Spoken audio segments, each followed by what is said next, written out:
Iran Israel war, या फिर Israel Iran Iran Israel war, या फिर Israel USA versus Iran war. ये वॉर में टर्निंग पॉइंट्स आ रहे हैं। बताया जा रहा है कि पाकिस्तान अभी अपने सैनिक मिडिल ईस्ट में भेजेगा, अपना जो मुस्लिम ब्रदरहुड है सऊदी अरेबिया उसकी प्रोटेक्शन करने के लिए। क्योंकि सऊदी अरेबिया के ऊपर पैसा अंधाधुंध है, पैसा बहुत ज्यादा, ऑयल रिजर्व बहुत ज्यादा है। शेख उनके पास बहुत ज्यादा गोल्डन लैम्बोर्गिनी, डायमंड के फोन्स, डायमंड के कवर्स, फोन के कवर्स, बट अपने आप को प्रोटेक्ट करने के लिए ज्यादा उनके पास सिस्टम्स नहीं है। इसीलिए जो बंदे कहते हैं ना कि इंडिया को डिफेंस में इतना कवर नहीं करना चाहिए, इतना डिफेंस को पैसा नहीं देना चाहिए, तो आज सऊदी अरेबिया एंड पूरी मिडिल ईस्ट कंट्रीज की हालत देख लें, जो कि दूसरों के ऊपर अपना डिफेंस को, अपनी सिक्योरिटी को छोड़कर बैठी हैं। आज उनका क्या हालत है। Pakistan in war cross fire. देखिए मैं आपको बता दूं, पाकिस्तान एक साइड अफगानिस्तान के साथ वॉर में उलझा हुआ है, एक साइड अगर पाकिस्तान ने सऊदी अरेबिया को protection the, I wouldn't be surprise कि ईरान की फिर मिसाइलें उन पाकिस्तान सोल्जर्स के ऊपर भी गिरनी शुरू हो जाएंगी, एंड मे बी शायद पाकिस्तान के ऊपर भी मिसाइल्स आ सकती हैं। Ties with USA, Iran pact with Saudi Arabia. देखिए पाकिस्तान अभी गंदा फंसा हुआ है, इनकी जो पॉलिटिक्स है, ठीक है, बहुत ज्यादा गंदा फंसा हुआ है पाकिस्तान। मैं आपको देखिए पाकिस्तान के साथ यूएसए, पाकिस्तान के यूएसए के साथ भी टाइज हैं, अच्छे टाइज हैं, ठीक है। बेसिकली यूएसए पाकिस्तान को कंट्रोल करता है। ईरान के साथ मुस्लिम ब्रदरहुड, सऊदी अरेबिया के साथ मुस्लिम ब्रदरहुड के साथ, उसके साथ डिफेंस पैक्ट करा हुआ है। तो कवर ये किया जा रहा है कि पाकिस्तान अपने air defence system and troops को सऊदी अरेबिया में सेंड करेगा। आप आर्टिकल को पढ़ सकते हैं, Pakistan move air defence system troops to Saudi Arabia as Middle East crisis deepens. तो क्लियरली हमें दिख रहा है कि सऊदी अरेबिया एंड कोई भी मिडिल ईस्ट कंट्री, पैसा बहुत ज्यादा है उनके पास, ठीक है। हमारे बंदे भी छोड़ छोड़ कर भाग रहे हैं। अभी वहां पर बातें उठ रही हैं, इंडिया बचाओ हमें, इंडिया इवैक्यूएट कर रहा है। तो देखिए जो ऑपरेशन सिंदूर में हमारी आर्म्ड फोर्सेस ने कमाल दिखाया था ना कि 1000 मिसाइल्स एंड ड्रोन्स पाकिस्तान एक बार में फायर कर रहा था, एक मिसाइल नहीं हमने गिरने दी।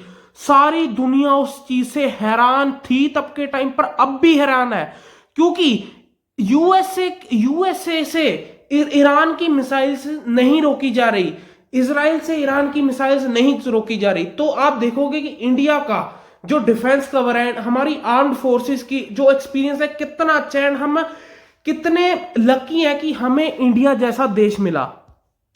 ये वॉर बहुत ज्यादा इंटेंस एंड बहुत ज्यादा ब्रूटल होती जा रही है, क्योंकि पहले यूएस ने स्ट्राइक्स की ईरान के ऊपर, उनके खामी नहीं, जो आयतुल्ला खामी नहीं है। देखिए हमें सबको रिस्पेक्ट करना चाहिए, कोई भी रिलीजन है, उनकी जो मानसिक जो भावना है उनको हेट नहीं करना चाहिए। उनको हिट किया एंड आयतुल्ला खामिनेई को एलिमिनेट कर दिया, उसके बहुत सारी टॉप लीडरशिप को।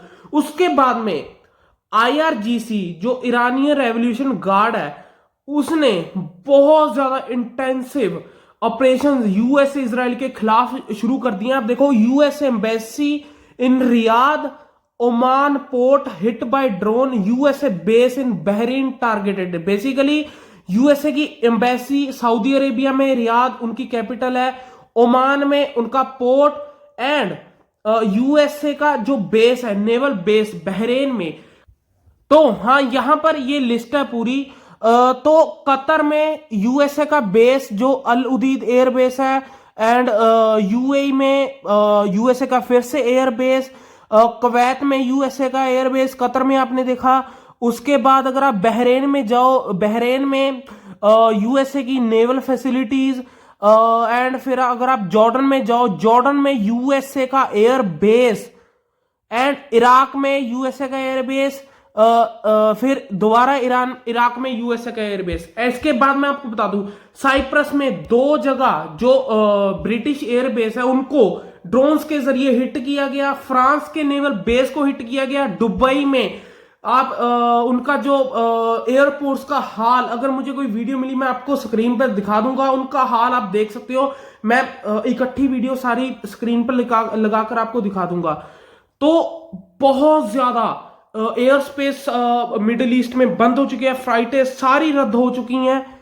तो जो पहली 12 डे वॉर चली थी ना, उसमें ईरान ने कुछ ज्यादा हासिल नहीं किया था। बट इस बार आप देखोगे ईरान इतने सारे स्ट्राइक्स कर रहे हैं, एंड ईरान ने जो यूएसए का एयरक्राफ्ट कैरियर अब्राहम लिंकन है उसके ऊपर भी 4 बैलिस्टिक मिसाइलें दाग दी। बट यूएसए ने कहा कि हमारा एयरक्राफ्ट कैरियर बिल्कुल सही है। ईरान क्लेम कर रहा है कि हमने एयरक्राफ्ट कैरियर स्ट्रक है, मींस उसको डिस्ट्रॉय कर दिया, उसको हिट किया, उसको डैमेज किया। बट यूएसए ने कहा कि no hits were found on Abraham Lincoln. तो यूएसए ने बेसिकली कहा कि अब्राहम लिंकन को कोई डैमेज नहीं हुआ। बट न्यूज ये कवर की जा रही है कि यूएसए की जो वेसल शिप एमएसटी शायद रिफ्यूलिंग या कोई एम्यूनेशन स्टोर करती है, उनको ईरान ने हिट किया, उनको डिस्ट्रॉय किया। ये मीडिया में कवर हो रहा है।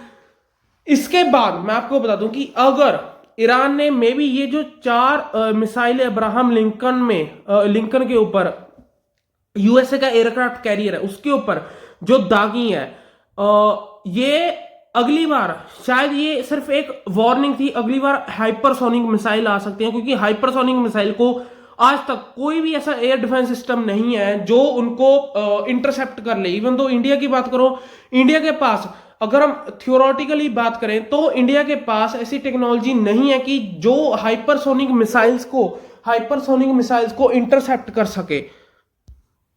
तो ये बात माननी पड़ेगी कि अगर यूएसए इजराइल आज डैमेज कर रहा है, उसके बदले ईरान बहुत तगड़ा डैमेज पहुंचा रहा है। ईरान ने कतर में जो यूएसए की रडार थी उसको $1 बिलियन की रडार उसको डिस्ट्रॉय कर दिया। Iran claim largest USA radar in gulf destroyed all about $1 billion machine. तो देखिए इसको ड्रोन से स्ट्राइक किया एंड इसको उसमें डिस्ट्रॉय कर दिया गया। मैं अगर वीडियो मिली मैं आपको स्क्रीन पर वीडियो दिखा दूंगा। $1 बिलियन की रडार, इसकी रेंज 5000 किलोमीटर थी। 5000 किलोमीटर तक ये कोई भी बैलिस्टिक मिसाइल को डिटेक्ट कर सकती। तो intensive range and a lot expensive machine, ये रडार को डिस्ट्रॉय कर दिया गया। ड्रोन की मदद से $20,000 के ड्रोन की मदद से इस रडार को डिस्ट्रॉय कर दिया गया। तो देखिए ऐसा नहीं है कि सिर्फ ईरान मार रहा है, मार दोनों साइड से पड़ रही है। बट ईरान क्या चीजें कर रहे हैं ना कि चीप वेपन से हाई एक्सपेंसिव वेपन्स को डिस्ट्रॉय कर रहा है। ये एक वॉर बहुत ज्यादा चेंज होती है। यही चीज हमने रशिया यूक्रेन वॉर में देखी, आज यही चीज हम ईरान इजराइल यूएसए वॉर में देख रहे हैं। जैसे उनके एयर बेसिस को उड़ाना, अभी तो ईरान ने शायद में भी 1-2 मिसाइल हाइपरसोनिक मिसाइल यूज की रही हैं। बताया ये जा रहा है कि अभी वो पुराना सिस्टम्स को यूज कर रहा है। तो जैसे जैसे दिन बढ़ेंगे, अगर ये वॉर थोड़े टाइम पर रुक गई तो मे बी इसके चांसेस बहुत कम है। मुझे पर्सनली लगता है कि ये वॉर लंबी खींचेगी। उसके बाद इसको यूएसए को उलझाने के लिए, यूएसए को वॉर में फंसाने के लिए शायद रशिया एंड चाइना फिर बैक में उसको ईरान को सपोर्ट करना शुरू कर दें, जैसे रशिया को यूक्रेन में यूएसए ने फंसाया हुआ है। तो ये थी आज की वीडियो। अगर आपको वीडियो अच्छी लगी तो वीडियो को लाइक कर देना, चैनल को सब्सक्राइब कर देना। हम मिलते हैं एक और नई वीडियो में, तब तक के लिए take care and good bye.